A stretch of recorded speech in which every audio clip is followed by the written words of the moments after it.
દિવસે ખાસ યુસુફભાઈનો ફોન હતો કે અમારા વિસ્તારમાંથી ફૂડ સ્ટેન્ડ પ્રોજેક્ટ જાય છે એના વિરુદ્ધમાં અમે સરકારમાં રજૂઆત કરવા જવાના છે. તો બધા સાથે મળી જઈશું. ત્યારે અમે એક જ વાત કરી કે અમારે આવવાનું છે, કારણ કે અમારે પણ તમારી સહકારની જરૂર છે.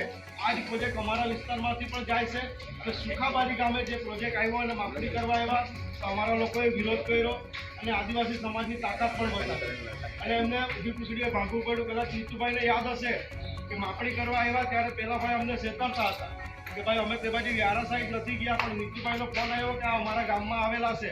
એટલે પછી અમે એમને આદિવાસી સમાજની તાકાત બતાવી અને ગામની બહાર ભાગવું પડ્યું. મારે તમને લોકોને પૂછવું છે કે આપણા માટે જમીન કિંમતી છે કે પૈસા મહત્વના છે? પૈસા તો સરકાર હમણાં તમને લોલીપોપ આપી દે કે ડબલ વળતર આપશું, 10 ગણું વળતર આપશું. તમારી પાછલી પેઢીનું શું? પાછલી પેઢી માટે રહેવાની છે જમીન, નથી રહેવાની ને? આપણે પાછલી પેઢીને બચાવવા માટે આપણી આ જમીન બચાવવાની છે. કારણ કે અમારા વિસ્તારમાં બી પાર Tapi river link, national 56, Bharatmala, હમણાં જ ભારતમાલા પ્રોજેક્ટનો વિરોધ કરતા રમેશભાઈ અને બીજા 5 આગેવાનો પર આ સરકારના નફટ નાલાયક લોકોએ ખોટા ગુના દાખલ કરી દીધા. પરંતુ એ ખોટા ગુના દાખલ કરવાવાળાથી આપણે ગભરાતા નથી. ગભરાય છે? ગભરાય છે? આપણે બધાએ 5મી અનુસૂચિ વિસ્તારમાં ગ્રામ સભાની પરમિશન વગર કોઈ પણ અધિકારી આવે તો એને આદિવાસી સમાજને તાકાત બતાવવી પડે.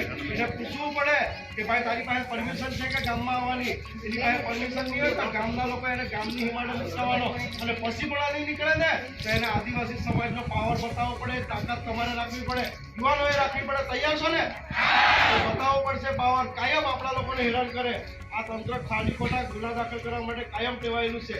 કદાચ તમને યાદ હશે તો 1 વર્ષ પહેલા ગણેશભાઈ પર હુમલો થયેલો ખેરગામ ખાતે, યાદ છે?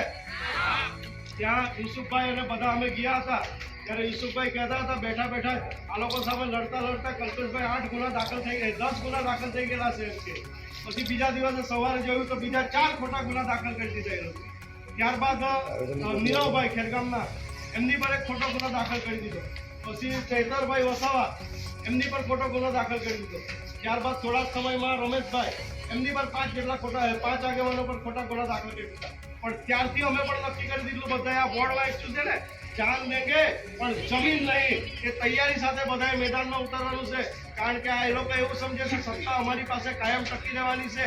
એ લોકો ભૂલી જાય શાનમાં કાયમ કોઈની સત્તા રહેલી નથી. અને જે દિવસે અમે પણ સત્તામાં આવીશું ને તે દિવસે તમારો મોર બોલાવી દેશો. એ વાત યાદ રાખજો. જય આદિવાસી.